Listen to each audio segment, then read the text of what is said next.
Complicaciones de la pancreatitis aguda.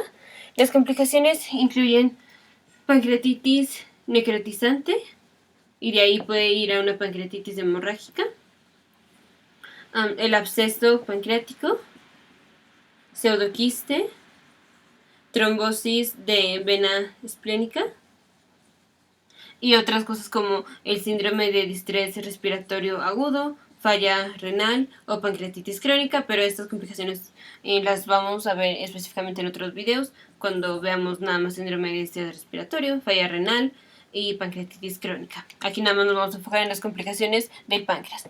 Entonces tenemos primero la pancreatitis, presentación clásica, dolor abdominal con irradiación a la espalda después de comida grasosa, si es por una piedra de la vesícula biliar o después de mucha ingesta de alcohol.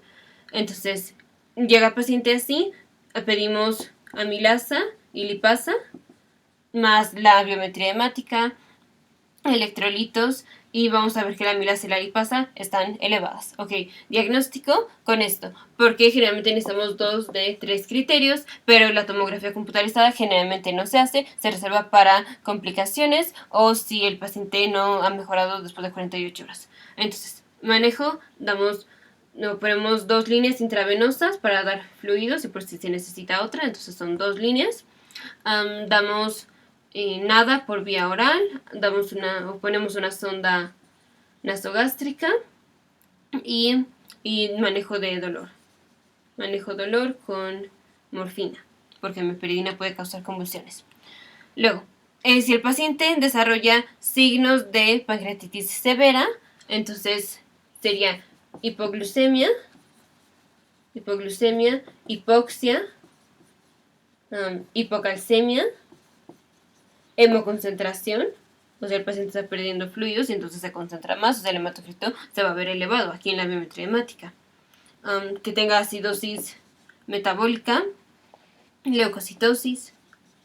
Entonces, esto más o menos son los criterios de Ranson que tenemos al momento de admisión y en las 48 horas. En el momento de admisión es una aspartato aminotransferasa de más de 250, lactato deshidrogenasa más de 350, glucosa H2S6O6 más de 180 miligramos por decilitro, leucocitosis más de 16.000 por milímetro cúbico, y en 48 horas es el calcio bajo, o sea la hipocalcemia, menor de 8 miligramos por decilitro, acidosis metabólica, vamos a ver el déficit de base, que va a ser más de 4, líquidos secuestrados, más de 6 litros.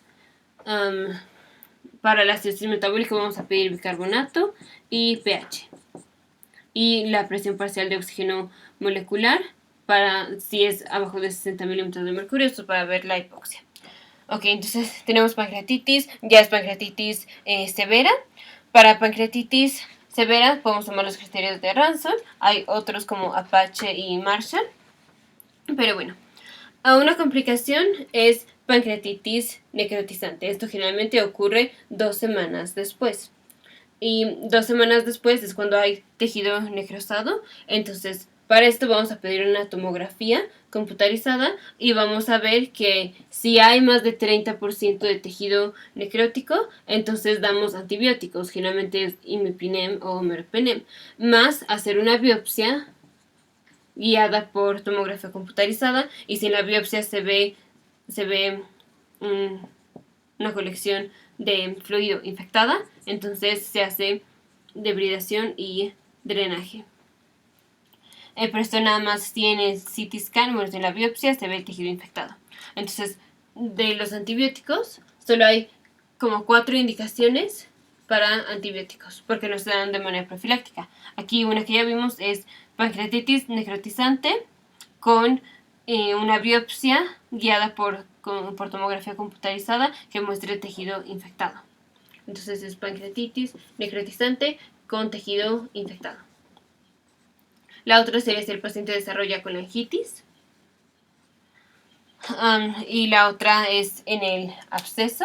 El absceso se va a presentar como 10 días después, generalmente con sepsis y leucocitosis. Y puede ser nada más un absceso o varios abscesos. Entonces, una o varias colecciones. Entonces, absceso. Otra complicación es si la pancreatitis necrotizante involucra los vasos, entonces el vaso sangra y hay hemorragia. Puede presentarse así, o sea, después de las 2 semanas, o en el momento agudo, como por ejemplo en trauma. Si el paciente tiene una pancreatitis por trauma, pues una pancreatitis hemorrágica. Entonces, dentro de los criterios de severidad estaría una baja del hematocrito más del 10%.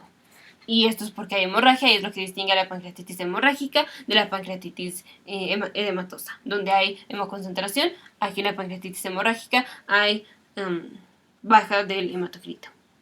Entonces al paciente le puede dar anemia, puede tener dificultades respiratorias y así, y hay que estar tomando el hematocrito continuamente.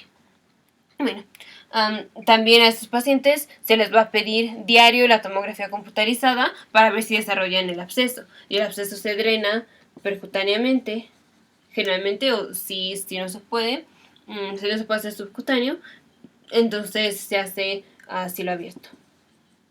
Y ciertamente ya sea para el absceso o para debridar el tejido necrótico, generalmente nos esperamos 4 semanas para que ya esté bien delimitado el tejido necrosado de la parte normal. Pero en abscesos sí hay que en este momento dar los antibióticos y drenarlo quirúrgicamente. Pero la debridación, nada más para la pancreatitis necrotizante, entonces esa sí se hace 4 semanas después, a menos que el paciente tenga sepsis en ese momento. Y el pseudoquiste aparece entre 2 y 6 semanas después de la presentación aguda, generalmente. Puede medir más de 6 centímetros o menos de 6 centímetros. Si mide más de 6 centímetros y se presentó después de las 6 semanas, generalmente ahí se hace drenaje o drenaje endoscópico o quirúrgico. Quirúrgico sería hacer una cistogastomía o cistoduodenostomía o cistoyeyunostomía. Si mide menos de 6 centímetros y se presentó menos de 6 semanas antes de la presentación, o 6 semanas después de la presentación, antes de las 6 semanas después de la presentación de pancreatitis aguda, entonces no se hace nada, generalmente. Porque estos, como generalmente son asintomáticos, no pasa nada y se resuelven espontáneamente. Estos que miden menos de 6 centímetros tienen menos riesgo de sangrar, de infectarse y de producir los síntomas de obstrucción. Pero si el paciente tiene el pseudoquiste con sangrado, ruptura o formación de fístula o obstrucción, entonces en ese momento se hace drenaje. Pero como regla de pulgar, si es menor a 6 centímetros, no se drena. Si es mayor a 6 centímetros, sí se drena. Y por último, la trombosis de la vena esplénica. La vena esplénica pasa a lo largo de la cola del páncreas. Entonces puede tener trombosis como una regla de pulgar siempre que haya inflamación de vísceras. Las venas que estén ahí o los vasos que estén por ahí se pueden trombosar. Entonces va a haber trombosis de la vena esplénica y de ahí aumenta la presión hidrostática para atrás de la vena esplénica, y entre las cosas que vamos a ver van a ser varices en el estómago, en el fondo y en el cuerpo del estómago. Pero estas varices no van a estar presentes en el esófago, porque viene la arteria esofágica, o bueno, las gástricas izquierda, que es la arteria que le da sangre al esófago. Esta viene de la arteria celíaca y no es la misma arteria que la vena esplénica. Entonces la vena esplénica se trombosa, hace varices en el estómago, pero no en el esófago. Entonces, siempre que hayan varices en el estómago y no en el esófago, es trombosis de vena esplénica. Y puede ser o por cáncer del páncreas o por pancreatitis aguda. Otras complicaciones va a ser ascitis o efusión pleural. En ambos casos, el líquido o el fluido va a estar muy alto en amilasa. Entonces tenemos pancreatitis edematosa, que es la clásica presentación, pancreatitis severa. Otras cosas es si el paciente no se resuelve en 48 horas, se hace una tomografía computarizada.